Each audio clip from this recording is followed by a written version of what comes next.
Hello and welcome everyone to another StarCraft 2 cast by Glitch. Today we are checking out the stylings of Team Liquid's Ret, who is not this guy. Where's Ret? There he is. Alright, we're checking out the stylings of Team Liquid's Ret. One of the strongest macroing players out there. He's just super strong. Famous for getting up to that 90 drones and just trading units like crazy. Like once he gets up to that 90 drones, he's just such crazy balls to the wall macro.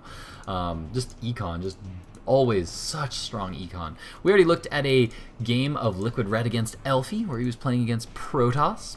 Now we're looking at a game of him against Terran, and then after this we're going to check out a ZVZ by LiquidRet. So spawning here in the bottom left corner of Neoplanet S as the blue Zerg, we have Team Liquid's Ret. His opponent spawning in the top right position, the Korean Terran. In the red colors, top right position, we have ForGG. ForGG, for those of you who don't know, is a very strong Korean Terran player who was very famous kind of towards the end of Wings of Liberty, was really famous for his very aggressive style. He kind of innovated a lot of very aggressive builds for Terran players that were very popular. They became really popular, changed the way a lot of Terran players played, just by being hyper aggressive all the time, non-stop aggression. So gonna have to see if he still maintains that style here in Heart of the Swarm, and likewise whether Ret is gonna maintain that same kind of strong macro style against ForGG. Now it looks like Ret is gonna be opening up with a 15 hatchery here. Pretty standard opening here from Ret, and ForGG so far doing very normal opening. Looks to me like a Reaper opening. So far he's opening up with the barracks and then going into the gas as well. So he's gonna be able to get up Reapers fairly fast. Another option is that he could be going for a factory here, but I find it much more likely that he's going to be going for the Reaper, which is interestingly enough becoming less popular on the Korean ladder. From what I've heard, most of the Korean ladder and a lot of the Korean pro players now have kind of stopped going for this Reaper. They might get one Reaper, but one Reaper costs 50 gas, and that's kind of a lot of gas. That's half a factory worth of gas right now. So you're literally delaying your factory by... Oh god, I'm trying to do the math again. That's such a bad idea. 125. So one refinery does, with 3 guys mining on it, does 125 gas per minute. So you're delaying your factory by about 30 seconds, right? You're delaying it by about half a minute. Is that right? I'm not sure if that's right. Oh god, I hope that's right. I hate doing math. I should never ever do math on stream. It's always bad. Always bad to do math live. Anyway, the Reaper is now out on the field here for ForGG, so he's going to be getting out here, getting a little bit aggressive, and I think this is only going to be his only scout. Yeah, he has no scouting information up till now, and it's just going to be able to hop up into the main. This is not a bad map for the Reaper, just because this huge area right here allows him to get right up in there. And it looks like Ret might lose a drone there. Usually, with a hatch first opening, against a Reaper opening, you're going to lose a drone, but Ret... if your micro is good enough, you won't lose that drone. Usually players will just morph it into a spine or something. Yeah, there you go. So you're going to see that he's going to morph it into a spine until he can get that Reaper out of there. Now, in the base of ForGG behind this, he's getting a factory up behind this, and we do have a command center going down as well. So it looks like he is going to be macroing up just a little bit, at least to get up onto 2 bases. But now a second Reaper has joined the first, and so this actually makes a fair difference in your harassment ability. Basically, one Reaper takes 5 shots to kill a drone. So if you have 2 Reapers, it cuts it down to just 3 shots per drone, and oh, it looks like he's going to be able to barely get out of there, and now that healing is kicked in. Once again, now he's just going to be able to get right on back out of that base. But he hasn't done any damage yet. So far, no work. Oh god, I just choked on my own saliva so bad. Oh, that's absolutely terrible. Whoa, 3 command center build actually coming out of ForGG here. 1 command center has gone down, and there's the second going down right away. LiquidRet getting in here, seeing that his opponent hasn't actually taken his natural expansion yet. It's going to be in a little bit of a curious position here, as he's going to be wondering, what is it my opponent is going for here? My opponent might be trying to do something one-basey, but he actually has the second Overlord in position here, sees that command center going down, so until he sees this completed command center, he's going to be wondering, uh-oh, what have you been building until now? Because if this is your second command center, then your minerals earlier on must have been going somewhere. Where on earth are they going? And there you see him now cutting across here. And oh, will he see that command center?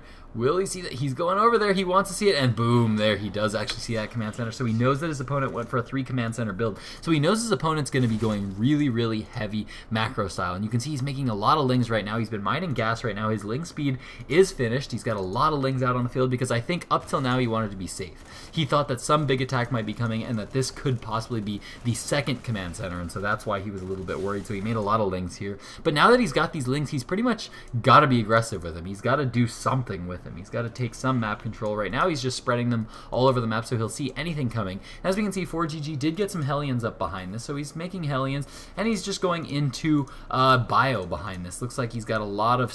He's got Stim coming down on the way, and he might be going for some kind of Stim and Hellion timing here.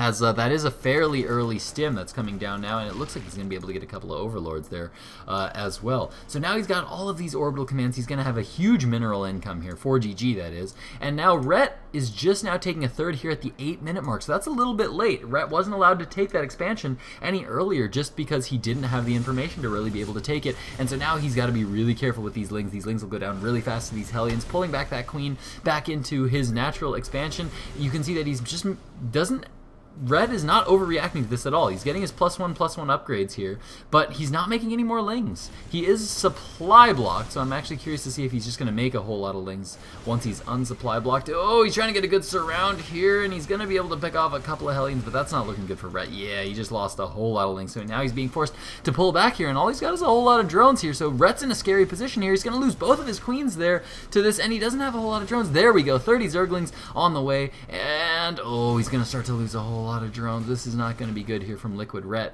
Oh, needs to be really, really careful. Right now, the worker count is currently 43 to 37, so he is currently up in workers here, but ForGG actually being a little bit more cautious than he should be. He actually could be going in here, and he could have got quite a few worker kills there, and now he's poking in here and saying, aha, you took a 3rd base. Oh, nice surround here from LiquidRet as he manages to get around all of those Hellions. Manages to pick off a few there, and it looks like he's going to be able to get a couple of Reapers there as well, and now just chasing down the rest of the Hellions. Oh, and I love this from Rhett.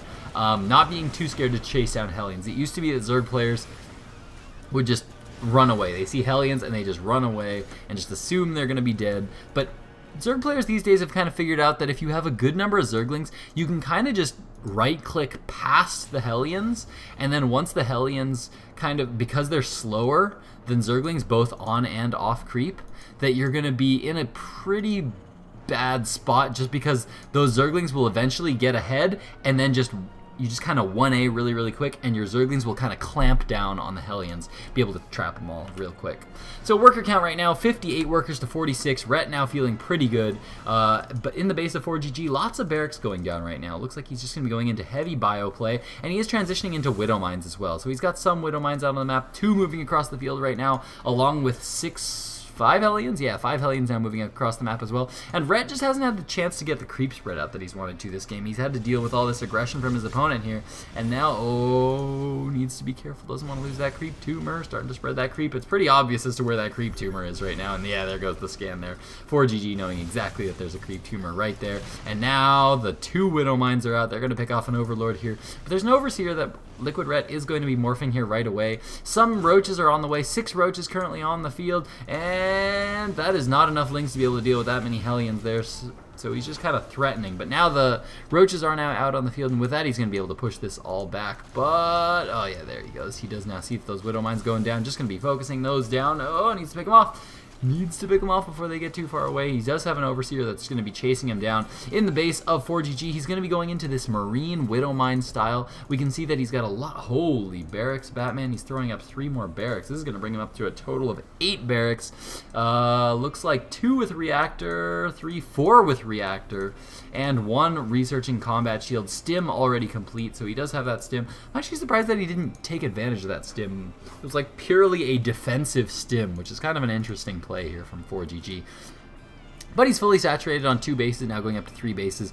Keep in mind that this is very common for most 3 command center builds. For 3 command center builds, unless you see your opponent go for like a quick 4 or 5 bases, you just sit on 2 bases and you use that 3rd command center for the extra mules and for the extra SCV production. And that's it. Oh, Rhett looks like he's actually going to be able to trap all of these Hellions in here. Yep, looks like a bunch of roaches coming in from the back and some roaches coming in from the front. And now these roaches are pretty much, or these Hellions rather, are pretty much stuck in here. Oh, Rhett's actually pulling back right now, but he's got a lot of roaches and a lot of lings now moving across the field here, and he's in a pretty good spot here. He's up on the harvester count. He's been mining on 3 bases for quite a while. Notice no gas over here, some gas mining here, double gas actually mining there, and he's +1/+1 on his Zerglings, but now he's moving out with so many roaches here that is this actually a good counter to Marine Mine? I don't think that this is actually a good counter, but if you catch your opponent at a good timing here, where your opponent doesn't have a whole lot of mines to really be able to deal with this huge number of roaches here. Actually, Baneling is now being morphed in as well. Roachling is actually going to be a big, this is going to be a big Roachling attack here from LiquidRet here. He's going to be moving in with a whole lot of roaches, and this is a style that we've been seeing from a lot of Korean players as well, using the roaches to absorb all of those hits, and now all the Banelings now going to be rolling in here. A lot of damage is going down, and oh, those Banelings need to connect with, there we go, Banelings connecting with all the workers, and oh, those are absolutely giant Baneling hits there from LiquidRet, as now the roaches and the lings are now free to move into his opponent's base, and there's just not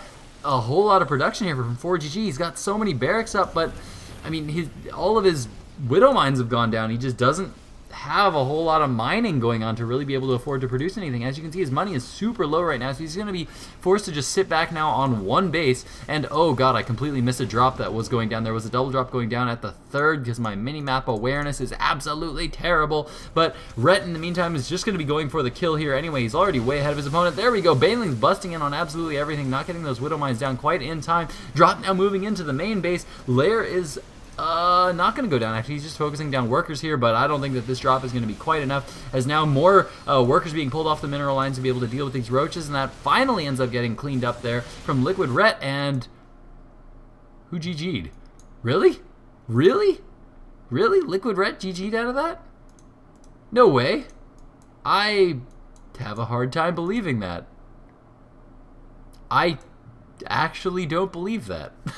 What's the worker count right now? 45 harvesters to 12. He's on 2 bases. His opponent has maybe...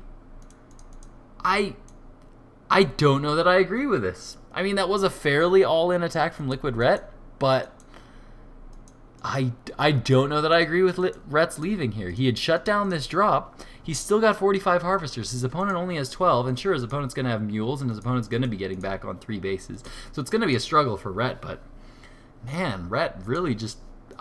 I don't know that I agree with his leaving that game, but Rhett did opt to leave out of that game, so Rhett is going to take a loss there against ForGG. Crazy. I wasn't expecting that at all. I was expecting that to be a win from Rhett for sure. He's even ahead in food supply right now. I don't understand this. I don't know that I agree with this GG from LiquidRet, but Rhett does take the loss there. We're going to go into one more game here from LiquidRet, so stick around, guys. ZVZ from LiquidRet coming up in just a moment.